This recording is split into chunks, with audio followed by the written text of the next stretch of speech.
Welcome to British Military History. Make sure to subscribe. Quick timeline. 7th British Army Chief General Lord Cavan, 1922 to 1926. General Lord Cavan became CIGS at a time when the British Army was undergoing drastic reductions and reorganisation following the end of the First World War. A distinguished commander known for his leadership of the Italian front in 1917 to 1918, Cavan's challenge as CIGS was to reconcile financial austerity with the need for a credible imperial defence force. His tenure focused on professional stability rather than major structural changes. Cavan worked to preserve the Army's core capabilities while adapting to new geopolitical realities such as the Irish Free State's creation and ongoing unrest in the Middle East and India. He supported moderate modernisation, especially in developing mechanisation and improving staff training. However, massive budget cuts limited the scope of reforms he could pursue.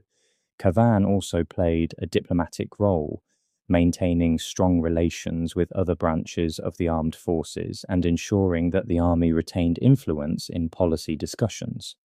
Notably, he helped guide the army through a period of public scepticism about military spending, emphasizing the importance of readiness despite fiscal constraints. His calm, balanced leadership helped stabilize an institution recovering from the trauma of World War and adjusting to a rapidly changing empire.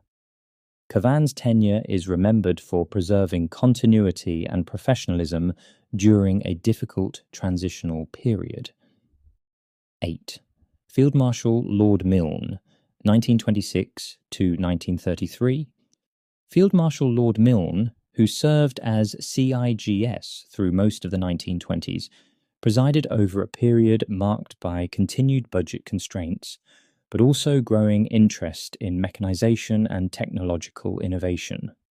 Milne believed that the British Army needed to adapt to modern warfare trends, revealed during the First World War. Under his leadership, the Army expanded experiments with armoured vehicles, motorised transport, and improved communications. However, financial austerity and political reluctance to invest heavily in defence slowed progress. Milne's tenure was also shaped by the demands of imperial policing in the Middle East and India, requiring flexible mobile forces capable of rapid deployment. He supported the development of more mobile infantry and light armoured units suited for these environments.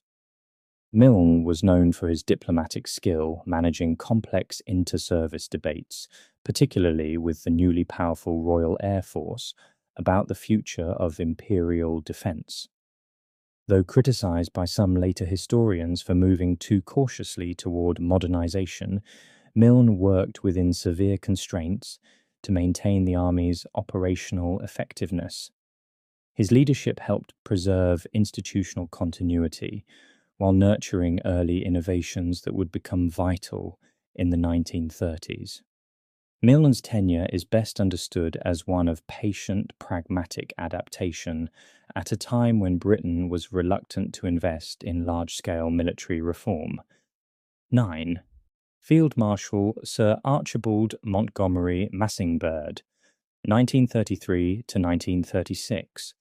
Field Marshal Sir Archibald Montgomery-Massingberd served as CIGS during a period when the global political climate was becoming increasingly unstable. With the rise of Nazi Germany and other aggressive powers, rearmament was again becoming a political issue. Montgomery-Massingberd advocated strongly for rebuilding the Army's strength after 2 decades of cuts. His tenure saw renewed attention to mechanisation, though progress remained uneven. He believed that armoured forces would play a crucial role in future conflicts, but he also insisted on retaining substantial cavalry units, a decision later criticised as overly conservative. Montgomery-Massingberd pushed for improvements in training, logistics, and equipment procurement, though government funding remained limited. He also improved the Army's strategic planning processes, anticipating potential conflicts in Europe and Asia.